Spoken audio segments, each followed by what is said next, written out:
4주절 함께 말씀을 읽겠습니다. 이렇게 있습니다. 우리가 너희 모두로 말미암아 항상 하나님께 감사하며 기도할 때 너희를 기억함은 너희의 믿음의 역사와 사랑의 수고와 우리 주 예수 그리스도에 대한 소망의 인내를 우리 하나님 아버지 앞에서 끊임없이 기억함이니 하나님의 사랑하심을 받은 형제들아 너희를 택하심을 아노라. 아멘. 네, 우리나라에 참으로 선교 이 주의 복음이 들어온 것이 참으로 그렇게 오래되지 않았습니다. 다른 나라들에 비해서 한국에 개신교가 처음 들어왔다. 그러니까 있는 사람이 처음 들어온 것이 1832년으로 이렇게 봅니다. 여기 사진 보시면 독일 선교사인데요. 비출라프라고 하는 선교사분이 계십니다. 근데 저분이 동아시아에 선교를 하다가 한국 땅에 감추어 왔어요. 그래서 충남에 보면은 그 고대도라고 하는 그 지역에 이분이 약 한 달 정도 체류를 했다. 그러면서 이분이 그 당시에는 뭐 한글 성경이 없으니까 한문 성경을 처음으로 전달을 하고 이분이 그 지역에서 잠시 복음도 전하고 그리고 이분이 주기도문만 한글로 번역을 했다. 그래서 이분이 이제 공식적으로는 처음 한국에 오신 선교사로 이렇게 기록이 됩니다. 루터교 선교사님이고요. 그 다음에 이제 여러분들 잘 아시는 영국의 토마스 선교사라는 분이 한국을 옵니다. 그런데 대동강변에서 이분이 내렸는데 바로 죽임을 당하죠. 그래서 성경만 전달을 하고 이분이 죽임을 당해서 우리나라 최초의 이 순교사다 이렇게 하는 분이 로버트 토마스 선교사입니다. 그럼 저분이 오셔서 뭐 한 일이 없어요. 그러나 성경책 전달하고 죽었습니다. 그 다음에 이제 우리나라에 선교사가 이제 본격적으로 들어오게 된 것이 누구 때문이냐? 저 맥클레이 선교사 저기 이렇게 안경 쓰시고 하신 분 있잖아요. 저 맥클레이 선교사분이 한국에 오셔가지고 고종 황제를 만납니다. 저 옆에 사진에 있는 분은 김옥준이라는 사람, 역사책에서 여러분이 보셨을 만한 사람인데 저분도 만나고요. 그래서 맥클레이 선교사가 의사로서 이 한국에 와가지고 그렇게 고종의 어떤 허가를 받습니다. 그래서 이제 선교가 조금 문이 열리게 되는 거죠. 그래서 9월달에 그해 맥클레이는 돌아가고 그해 9월에 알렌이라고 하는 선교사가 옵니다. 알렌 선교사. 그래서 알렌이라고 하는 사람이 와서 제중원이라고 하는 병원을 설립하게 됩니다. 이게 이제 나라의 허락을 택한 거죠. 그래서 미국 공사로도 저번에 활동을 했다 이렇게 기록이 있고요. 그래서 저 제중원이라고 하는 것이 여러분들 잘 아시는 세브란스 병원의 전신이다 이렇게 얘기를 합니다. 그래서 저 알렌 선교사가 저렇게 병원을 짓고 의료를 통해서 한국의 선교 이렇게 활동을 하게 됩니다. 그 다음에 이제 1885년에 언더우드 아펜젤로, 한 분은 언더우드는 장로교 선교사고요. 아펜젤로는 감리교 선교사입니다. 그런데 저 두 분이 동시에 입국을 했어요. 동시에 함께 발을 디뎠습니다. 근데 우리가 이제 교회, 한국 교회사를 얘기할 때 저 두 분을 그냥 시작으로 봅니다. 왜냐면 저 두 분이 정착을 해가지고 계속 선교 활동을 이어갔다. 그래서 우리가 이제 앞에 칼 귀칠라프도 얘기했지만 이 두 분 언더우드 아펜젤러를 한국 어떤 선교의 본격적인 시작으로 이렇게 이야기를 합니다. 그래서 이때 이분들이 뭐 배제, 이화, 정신 여러 기독교 학교들을 설립하면서 한국의 복음을 전하는 일을 합니다. 그래서 이분들이 이제 복음을 전하고 하는데 1903년도에 한 사건이 일어납니다. 1903년도에 그것이 뭐냐면 원사 부흥운동이라는 겁니다. 이 뒤에 보시면은 원산이라고 하는 데에서 부흥운동이 일어났습니다. 그러니까 말씀을 전하는 사람들이 와서 말씀을 듣고 변화가 일어나는 거예요. 회개운동이 일어납니다. 그래서 이것이 1903년도입니다. 근데 이 부흥운동이 있고 나서 더 큰 부흥운동이 일어나는데 그것이 1907년도에 평양 대부흥운동이 일어나게 됩니다. 평양 대부흥. 그것이 1907년도가 됩니다. 저기 사람들 앞에 서 있는 사람은 이기람 선교사라는 분이고요. 저기 사진 속에 조그만한 사람은 길선주 장로, 나중에 이제 목사님이 되신 분인데 길선주 장로. 그러니까 이런 분들이 말씀 사경회에서 지도자들도 회개하고 그러면서 성도들이 뭐 회개 운동이 일어나니까 이게 평양 전체가 들썩들썩이었다. 그래서 이 평양 대부흥 운동이 이 전국적으로 확산이 됩니다. 그러니까 한국의 교회가 급속도로 이렇게 커지게 되는 이런 일들이 이때 일어나게 되었습니다.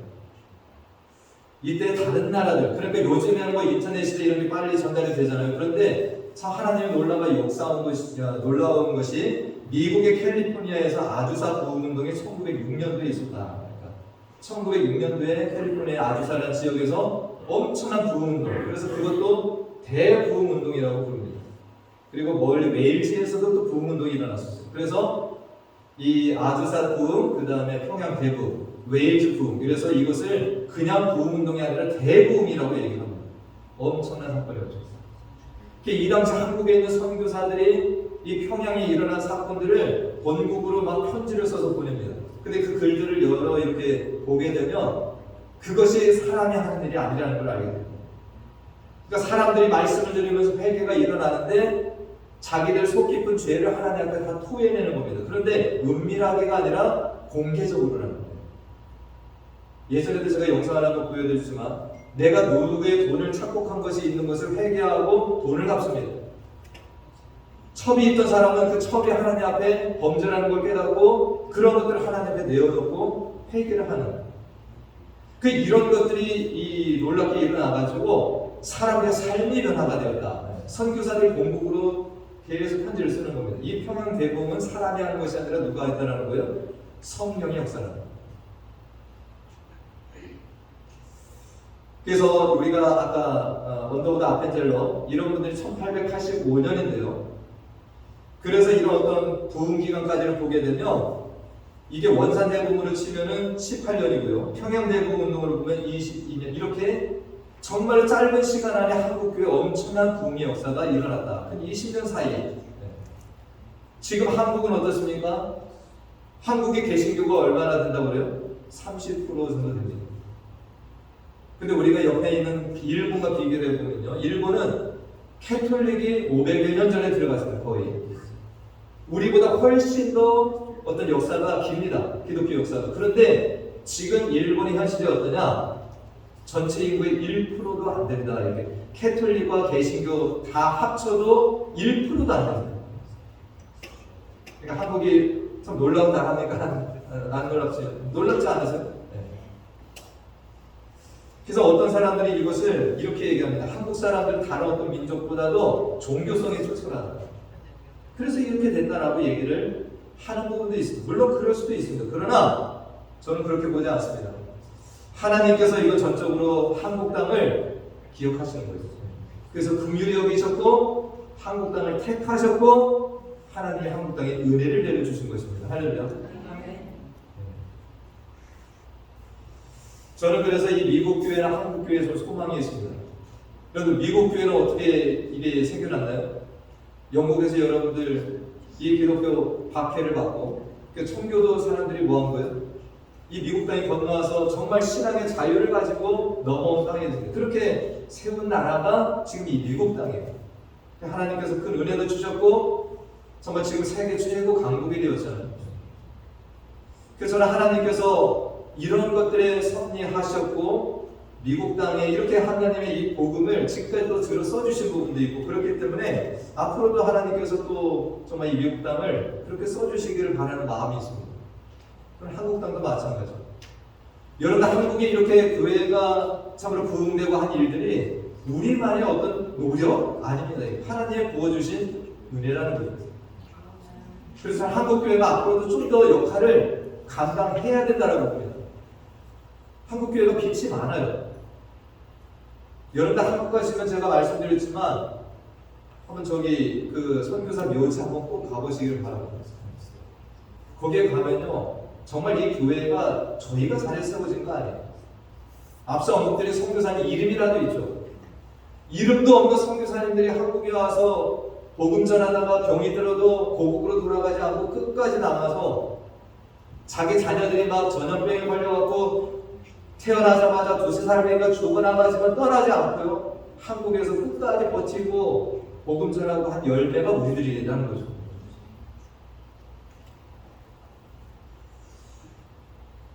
지난주에 우리가 데살로니가 교회에 이제 개요를 시작을 했습니다. 제가 지난주에 시간을 보면서 데살로니가 교회에 대한 설립은 우리가 참고하시려면 사도행전 17장을 여러분 보시면 된다라고 말씀드렸습니다. 사도행전 17장에 보면 어떻게 바울이 데살로니가 갔는가에 대한 말씀들이 있습니다. 그리고 지난주 말씀 혹시 기억하시면 바울이 몇 주를 거기에서 체류했다고 말씀드렸나요? 얼마나 거기에서 체류를 했나요? 네? 3주 정도. 네. 새 안식일. 그러니까 정말 짧은 시간을 복음을 거기에서 전하다가 거기에 유대인의 어떤 이 핍박이 있어가지고 야반 도주를 한 겁니다. 밤중에 그 떠나서 베레아 지역으로 갑니다. 우리가 사도행전 17장에 보면은 유대인들이 불량배를 통하니까 그래서 이 바울 일행을 잡아서 어떻게든 하려고 야손의 집까지도 공격을 하지만 거기에서 이 바울 일행을 찾지 못합니다. 바울은 이렇게 데살로니가를 아쉽지만 떠납니다. 더 복음을 거기에 전하고 싶었을 겁니다. 그렇지만 어쩔 수 없이 떠나게 됐는데 바울이 나중에 어떻게 자기 마음을 표현하냐. 데살로니가전서 2장 17절 18절 말씀을 보니까 바울이 이렇게 합니다. 형제들아 우리가 잠시 너희를 떠난 것은 얼굴이요 마음은 아니니 너희 얼굴 보기를 열정으로 너무 힘썼다. 그러니까 바울은 데살로니가로 다시 돌아가서 계속해서 복음을 전하려고 했던 겁니다. 이 성도들이 늘 눈에 밟히는 거예요. 그런데 그 뒷절에 보니까 그러므로 나 바울은 한 번 두 번 너희에게 가고자 하였으나 사탄이 우리를 막았다. 그 길이 열려지지 않은 거죠. 얼마나 안타깝겠어요. 바울은 정말 그곳에 있는 성도들 그리면서 이들을 더 말씀으로 세워나가고 교회를 더 견고하게 세우고 하는 이 마음이 정말 그들을 빨리 보고 싶은 마음이 있는데 사탄이 가로막고 있다는 거예요. 그래서 들어가지 못하지만 나는 얼굴은 너희들에게 보이지 못하지만 내 마음만큼은 어디에 있다는 거예요? 너희들과 함께 있다. 이렇게 편지를 쓰고 있습니다.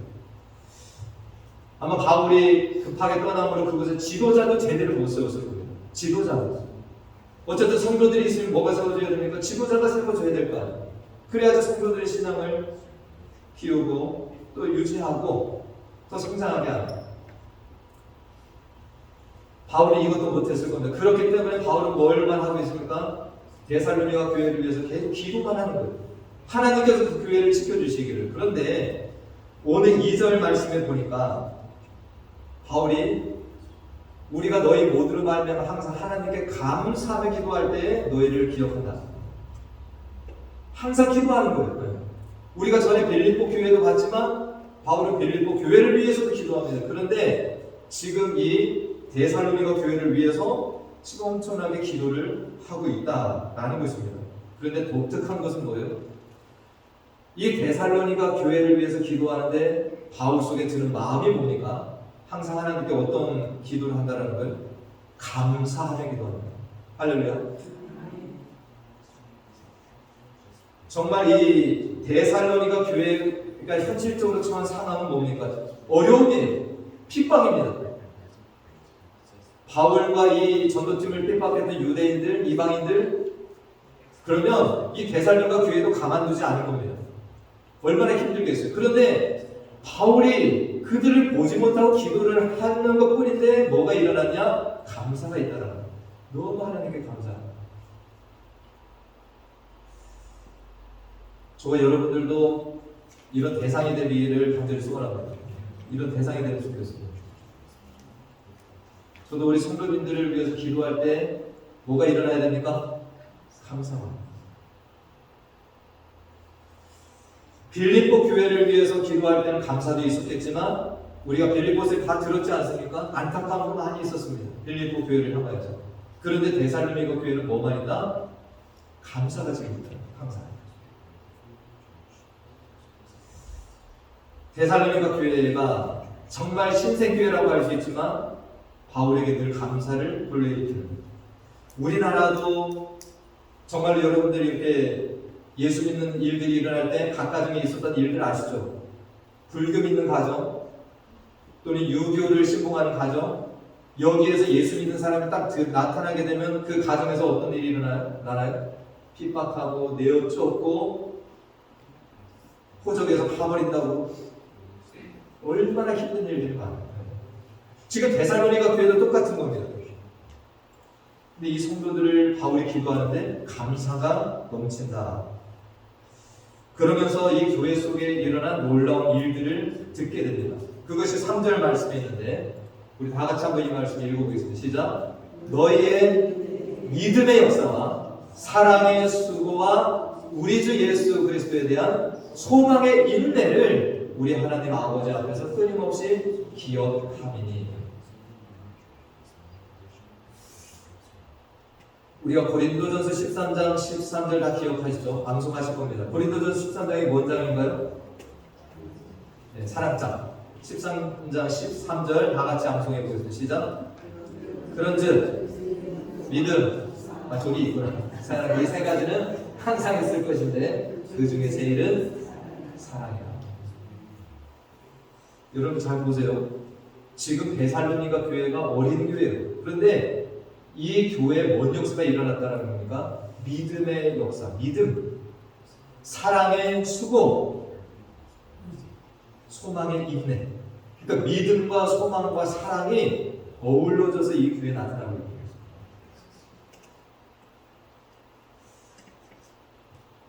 참 어떻게 보면 이게 정말 이게 쉬운 일이 아니지 않습니까? 이게 몇십 년 된 교회도 이런 것들이 일어나기 힘든데 바울이 잠시 복음 전하고 야반 도주하듯이 이렇게 뛰쳐나온 교회인데 이 성도들이 그 짧은 복음을 듣고 뭔 역사가 일어났습니까? 믿음의 역사, 사랑의 수고, 소망의 인내가 있다는 거예요.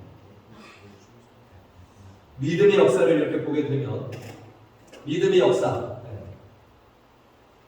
영어로는 Your work produced by faith라고 나와 있습니다. 그러니까 이 성도들의 삶이 어떤 행위가 믿음으로부터 산출된, 믿음으로부터 비롯된 일들이 된다는 거예요.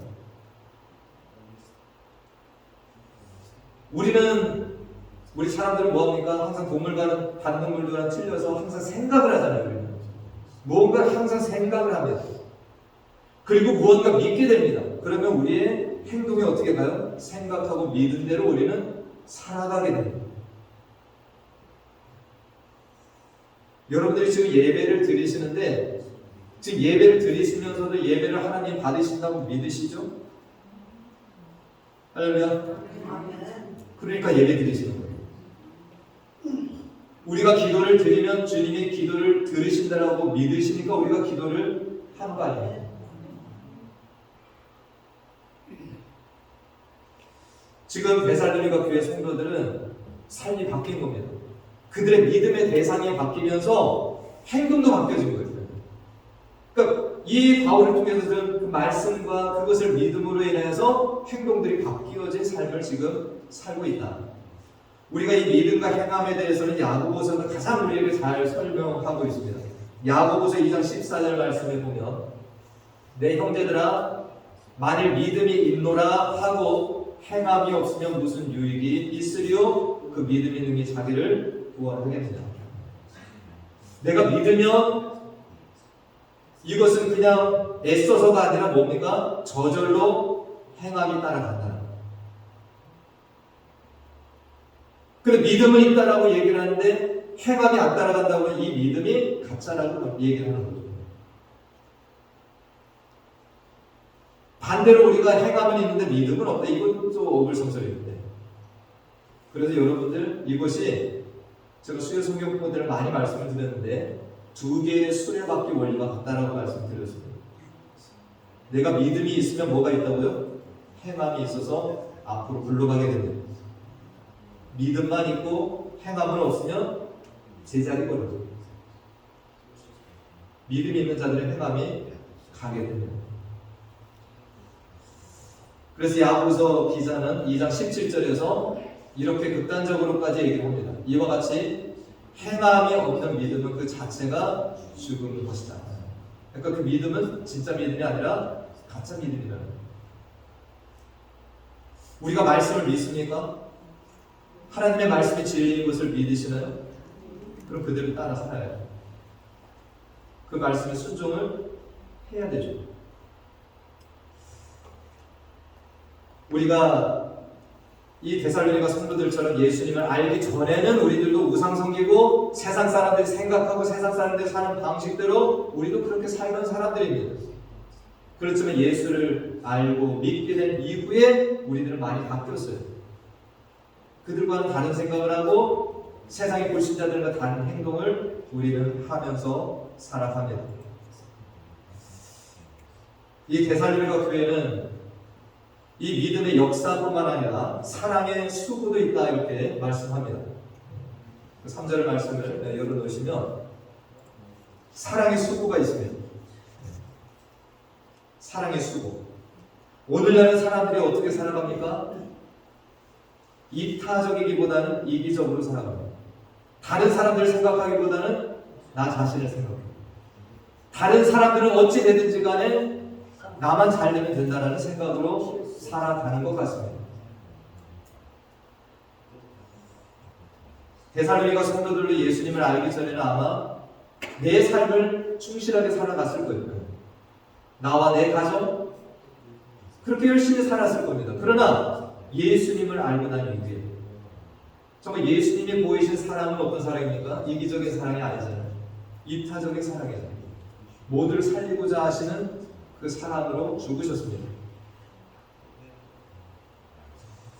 이 데살로니가 성도들이 참 놀라운 것은 뭐냐면 정말 이들이 다른 사람들을 위해서 살고 있다는 거예요. 그 수고하면서 사랑을 하고 산다. 사랑의 수고가 있다. 그러니까 물질과 어떤 자기의 시간 이런 것도 남들을 위해서 쓰면서 오로지 나만이 아니라 그렇게 살아가는 모습이 있다. 그리고 마지막으로는 소망의 인내가 있습니다. 소망의 인내. 여러분 3절 말씀을 그냥 보세요.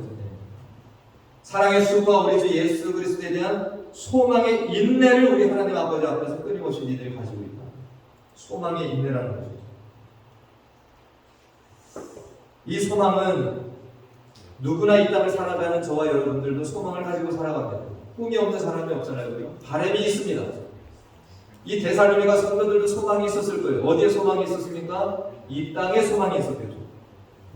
이 땅에서 누구처럼 잘 되고 성공하고 출세하고, 근데 이들이 예수님을 만나고 난 다음에 그 소망을 어디다 두고 사냐? 예수 그리스도. 그분의 다시 오심, 그분이 이루실 하나님의 나라, 여기에 그들이 소망을 두고 살아간다는 겁니다. 그래서 인내하며 살아갑니다. 현실적으로 그들이 뭐 한다고요? 온갖 어려움들이 찾아옵니다. 많은 사람들이 예수 믿음에 힘이라도 있겠죠. 근데 소수의 사람들이 그 데살로니가에서 예수를 믿어요. 바울을 핍박했던 사람들이 이들도 핍박을 할 겁니다. 그런데 이들이 그 환난 속에서, 어려움 속에서 예수 그리스도를 바라보고 그분의 다시 오실 것을 소망하면서 인내로 살아가는, 이것을 바울이 들은 겁니다. 감사가 있겠습니까? 없겠습니까? 정말 어린 교회인데 이들이 지금 몇 주간 들은 그 말씀 가지고서 믿음을 가지고 사랑도 하고 소망도 바뀌어지고 바울이 기도할 때마다 감사가 일어나요. 바울이 엄청난 칭찬합니다. 오늘 편지에서 보면 4절 말씀에 바울이 엄청난 두 가지 칭찬을 합니다. 첫 번째가 뭔가 보면 하나님의 사랑하심을 받는 겁니다. 정말 바울은 이걸 사전에는 몰랐을 겁니다. 데살로니가 지역의 사람들이 어떤 사람들인지 몰랐을 거예요. 그런데 이들이 복음을 받고 나서 이렇게 살아가는 걸 보니까 바울에게 확신이 있는 겁니다. 뭡니까? 너희는 정말로 하나님의 사랑을 받는 자. 이것이 구약 성경에 보면 누구에게 하는 말이냐? 아브라함 뭐 이런 사람들, 하나님의 사랑을 받는 자. 그리고 이 데살로니가 사람들이 아브라함의 혈통의 후손도 아닙니다. 그냥 이방인들이에요. 근데 바울이 이들을 보니까 무슨 확신이 있는 겁니까? 와, 너희들은 정말 하나님의 사랑을 받은 자지구나. 그리고 두 번째 뭡니까? 형제들아, 너희를 택하시구나. 할렐루야. 데살로니가 성도들이 하나님의 사랑을 받은 자들이라는 확신도 생기고요. 이들이 그렇게 사는 걸 보니까 뭘 느끼는 겁니까? 너희들 하나님의 택함 받은 백성이야. 택자들이야.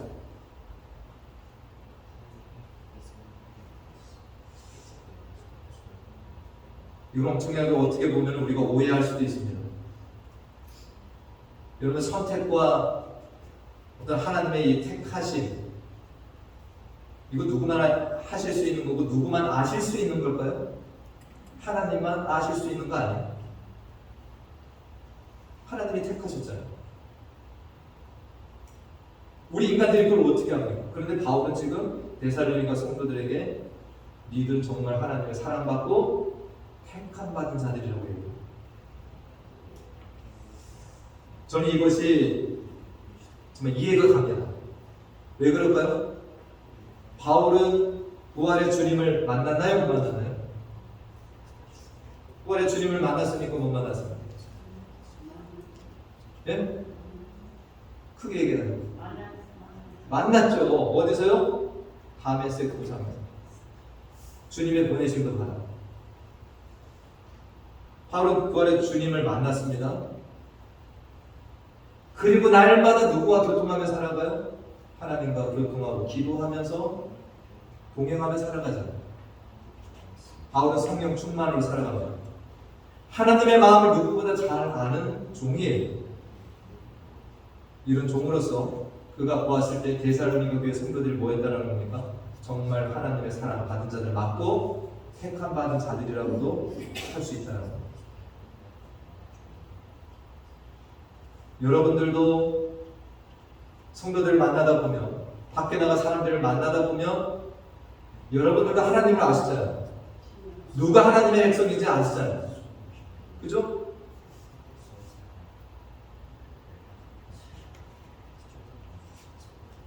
누가복음 19장에 보면 여러분들 삭개오라는 사람을 예수님 말씀하십니다. 누가복음 19장에 예수님께서 예루살렘에 가시는데 여리고를 들르셔요. 제자들은 왜 그렇게 가시는지 모릅니다. 그런데 예수님이 나중에 보면 누구 만나러 오신 겁니까? 삭개오 만나러 오신 거예요. 삭개오. 유대 사람들이 세리장이라고 인간 취급도 안 하고 사람들 속에 어울려 살지도 못하고 날마다 돈은 많지만 외롭게 사는 그 삭개오를 만나시려고 가신 겁니다. 사람들은 삭개오의 집에 들어가는 예수님을 이해하지 못합니다. 예수님은 삭개오의 집에 들어가셨어요. 삭개오가 뭐라고 얘기를 합니까? 예수님을 만나고 나서 저렇게 얘기합니다. 주여 보시옵소서, 내 소유의 절반을 가난한 자들에게 주겠사오니 만일 누구의 것을 속여 빼앗은 일이 있으면 내 갑절이나 갚겠나요? 이제까지 돈이 목표였는데 예수님을 만나고 나니까 삭개오는 회개가 일어나는 겁니다. 자기 삶을 바꾸기로 결단합니다. 그때 예수님이 하신 말씀이 뭐예요? 예수님. 그 다음 말씀에 보니까 예수께서 이르시되 오늘 구원이 이 집에 이르렀으니 이 사람도 아브라함의 자손이다. 할렐루야.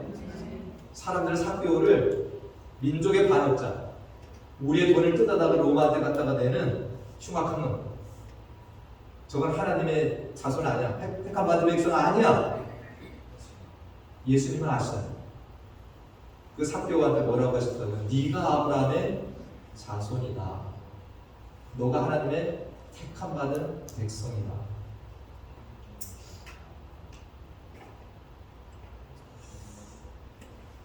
그 다음 말씀에 인자가 온 것은 뭐라고 했습니까? 잃어버린 자를 찾아서 구원하러 오셨다는 겁니다. 저 여러분들도 이 칭찬을 받을 수 있기를 간절히 축원드립니다. 저도 이 말씀 보고 많이 생각을 해요. 난 정말 하나님의 사랑을 받은 자인가? 아니면 내가 정말로 누군가 나를 위해서 기도할 때 그런 어떤 감사의 마음이 있는가? 오늘 이 말씀을 대하는 저와 모두도 정말 하나님의 사랑을 받은 자들, 하나님의 택함을 받은 자들임을 믿습니다. 저는 이 데살로니가 교회를 지금 시작하고 있지만 참 모델이 되는 교회라고 생각해요. 제가 어떤 책을 읽으니까 어떤 목사님이 이 데살로니가 교회가 이 땅에 세워진 교회들 중에서 가장 이상적인 교회다라고 할 수 있다고 얘기를 합니다. 이상적인 교회. 왜 그래요? 믿음과 소망과 사랑이 어울려져서 나타나는 교회. 항상 바울에게 감사를 일으키는 그런 모습으로 살아가는 교회라는 거죠. 정말 우리들이 이 새해에 이 데살로니가 전서를 우리가 함께 보면 저도 보고 여러분들도 봐요. 그런데 우리도 정말 이 데살로니가 교회를 보면서 이런 도전을 더 가졌으면 좋겠습니다. 나의 삶 속에서도 정말 내가 믿음과 내 소망과 어떤 내 사랑에 이어오는 일들이 정말 이 데살로니가 교회를 비교했을 때 우리가 닮아가는 이런 일들이 있는 일들이 저와 여러분에게 충만한 이 한 해가 되었으면 좋겠습니다. 그래서 우리가 택함 받은 백성이라는 것을 다른 사람들이 보기에도 이렇게 칭찬할 수 있는, 아, 당신을 이렇게 보니까 정말 당신은 택함 받은 백성 맞아요. 당신 하나님의 사랑을 정말 받은 자가 맞습니다. 이 칭찬을 받게 되시길 축원드립니다. 기도합니다.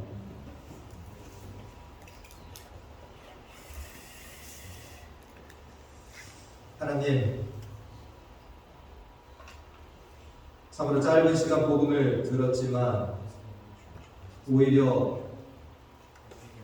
더 긴 시간 동안 들은 교회들보다도 그 하나님의 말씀을 잘 믿었고 그대로 순종했고, 그럼으로써 데살로니가 교회는 믿음과 사랑과 소망이 두루 어우러져서 삶으로 나타내는 아름다운 교회, 감사함이 있는 교회임을 봅니다. 이 바울로부터 하나님의 사랑을 받은 자들이다, 하나님의 택하심을 받은 이들이다라는 이 인정까지 받는 교회가 됨을 봅니다. 이러한 아름다운 교회를 2025년도에 우리에게 알게 하심을 감사드립니다. 우리들도 이 한 해를 살아가면서 하나님의 사랑하심을 입은 백성들로 이 삶이 또 드러나며 우리의 믿음과 사랑과 소망이 또 함께 삶과 어우러져 나타나는, 누가 보든 하나님의 택하심을 받은 백성들이다, 하나님이 기뻐하시는 교회라는 칭찬받는 우리 교회가 되게 하여 주시옵소서. 예수님의 이름으로 기도하옵나이다. 아멘. 우리 다 같이 일어나셔서 우리 찬송하시고 축도로 예배를 드리겠습니다.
지금은 우리 주 예수 그리스도의 은혜와 하나님 아버지의 무한하신 사랑과 성령님의 교통, 감화, 충만, 내주, 인도하심이 짧은 시간 복음을 들었을지라도 이 말씀을 믿고 순종함으로 믿음의 역사와 사랑의 수고와 소망의 인내를 살아간 데살로니가 성도들을 기억하며 우리들도 오늘 예배를 통해서 들려주시는 하나님의 말씀을 따라 살면서 믿음과 사랑과 소망의 열매들이 맺히기를 사모하며 삶의 현장 속으로 나아가는 사랑하는 자녀들 머리 위와 그 가정과 기업과 또 자녀들 가운데 우리 교회 가운데 영원토록 함께 하시길 간절히 축원하옵나이다. 아멘.